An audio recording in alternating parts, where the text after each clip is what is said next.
What's up, guys? This is Dan from True North Motos. Today we're going to go over our 23 TX FX FC under fender that we 3D printed to go on these new bikes. So this is a modular under fender. The light will be mounted on here. We'll show it to you on the bike and it'll hold it together.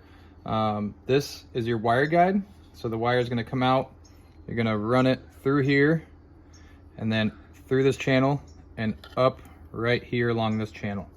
So once you got the wire started in there, this thing just pops in place like so. There's 3 bolts to hold it in. The 2 long ones go through this part right here that'll be towards the rear of the bike. Short one's gonna go in the back here. There's already captured spots for the nuts, so there's no need to use a wrench or anything on the bottom. And then we'll walk over to the bike here. So this is a mounted one, all said and done. You look underneath here, this is your wire guide. Right here is the hole you're gonna wanna drill. This one is smaller because we put the connector on after we put it through to keep it as small as possible. You're gonna wanna drill a 7/16 hole right in that location.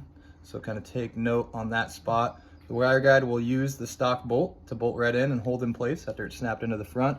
And once you got this started and on, you can hold it centered and mark for your holes to drill in the fender. So now the wire is going to run into this factory channel that they have. So you can tell this is what this is made for.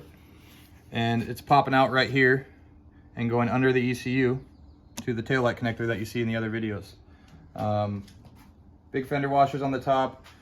We have tested this thoroughly. We have not broke this tail piece yet. You can tell the fender has been flexed quite a few times, bouncing off stuff.